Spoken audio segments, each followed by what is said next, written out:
Queridas amigas, con agradecimiento a nuestro Dios por esta nueva oportunidad de ser enseñadas a través de su palabra en este espacio de Conectadas. Mi nombre es Emma de Rivas, dándoles la bienvenida y deseando que cada una de sus vidas estén siendo bendecidas en gran manera. Les invito, como siempre, a que podamos poner este tiempo en manos de nuestro Dios. Padre, tú que eres nuestro Maestro, te pedimos que sea tu Espíritu Santo el que nos enseñe en este nuevo estudio. En el nombre de Jesús, amén. Hace un par de espacios o de semanas fuimos enseñadas o recordadas acerca de esa gran libertad del pecado que Cristo nos dio. En este nuevo espacio quiero invitarlas a ser enseñadas con algunos consejos que encontramos en su palabra que nos indican qué es lo que debemos hacer con ella o para qué debemos usarla. Hemos sido puestos en libertad. Ahora la pregunta es, ¿qué debemos hacer con ella? ¿Cómo usar la libertad? Estaremos estudiando diferentes versículos que nos hablan acerca de esto. Gálatas 5:1 dice: Estad pues firmes en la libertad con que Cristo nos hizo libres, y no andéis otra vez sujetos al yugo de la esclavitud. Este versículo no solo nos habla de la libertad que Cristo nos ha dado, sino que también nos advierte que podemos perder la libertad volviendo a la esclavitud del pecado. Pablo está desafiando a los Gálatas y ahora nosotros para caminar en esta libertad que ya nos fue dada. Estad pues firmes, dice. En otras palabras, pongámonos de pie, defendamos nuestra posición, defendamos la libertad con que Cristo nos hizo libres. Significa que tendremos que hacer el esfuerzo necesario para permanecer en este lugar que ya se nos dio. De permanecer en este regalo que Dios nos dio y no dejarnos ya más engañarnos por Satanás, pues ya no estamos sujetos al yugo de esclavitud. Él ya no tiene derecho de propiedad o de autoridad sobre nosotros. Él es un enemigo derrotado, pero se ha propuesto a que sigamos en esclavitud. Por ello Pablo dice que debemos estar firmes, pues él quiere confundirnos y cegarnos con sus mentiras ocultas y hacernos creer que no somos nada más que el producto de nuestro pecado, controladas por nuestros hábitos para que no podamos ver que las cadenas que antes nos ataban están rotas. Pero ¿cómo podemos estar firmes? ¿No es cierto que cuando tenemos algo de gran valor lo cuidamos mucho? Una de las cosas que podemos hacer y debemos hacer es valorar esa libertad, meditar, concientizar, tener presente la manera como se obtuvo y cuidar esa gran libertad. Esa libertad donde Cristo nos hizo libres. Es una libertad comprada a un precio muy alto. Cristo, el Hijo de Dios, se encarnó y sufrió incomparable e incomprensiblemente y murió la muerte de crucifixión para darnos la libertad que habíamos perdido por el pecado.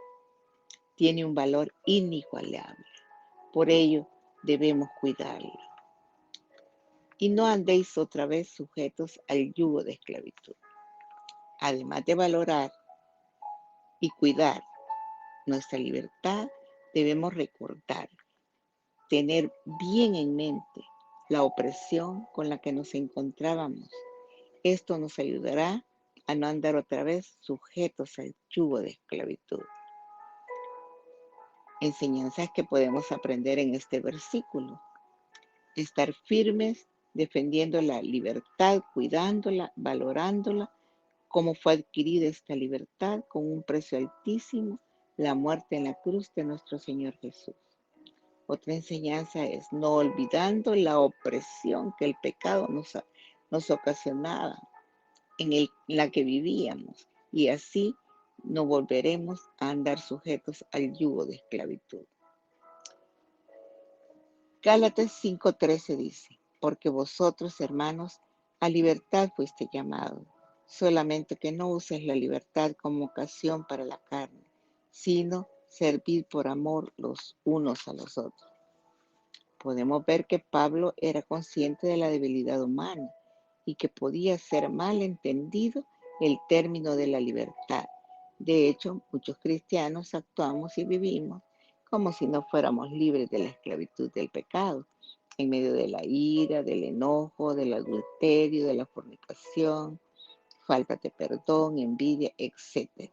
Y por ello, Pablo anima a los cristianos de Gálatas y ahora a nosotros a evitar la complacencia de la carne y que al contrario, esa libertad que ya habían recibido la usaran para servir a los demás por amor.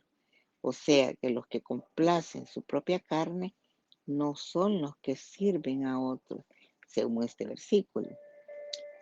Quiere decir que la libertad que hemos recibido en Cristo no solo es una libertad de la esclavitud al mundo, sino un llamado a servir a otros por amor.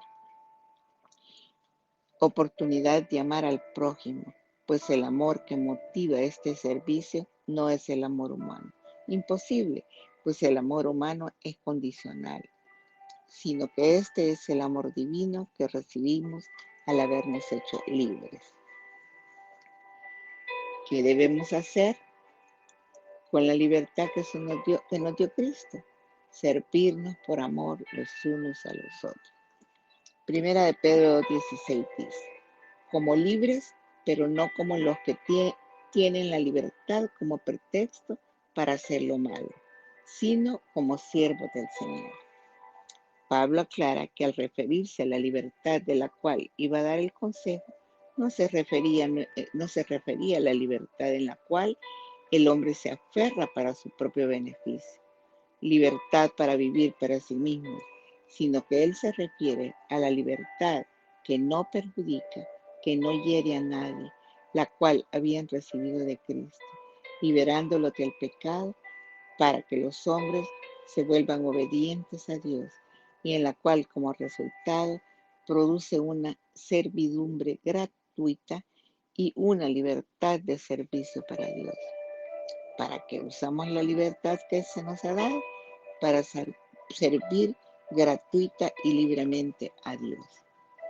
Queridas amigas, en esta oportunidad hemos aprendido acerca de qué debemos hacer con la libertad que nos ha dado o cómo debemos vivirla.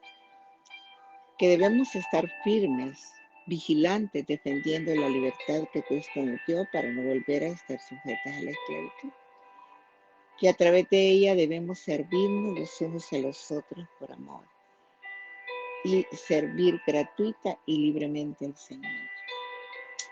Que con la ayuda del Espíritu Santo podemos estar cumpliendo lo que debemos hacer con esa maravillosa libertad que Cristo nos dio.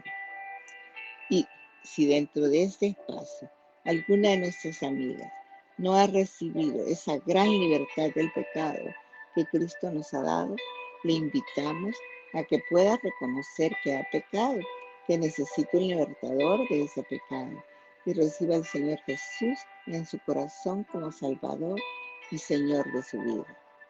Oremos. Señor, muchas gracias por haber sido mostrados con algunas enseñanzas de lo que debemos hacer con esa grandísima libertad recibida. Señor, su ayuda para poder hacerlo. En el nombre de Jesús, amén. Y no olvidemos, queridas amigas, que no hay mejor lugar que estar conectadas con Jesús.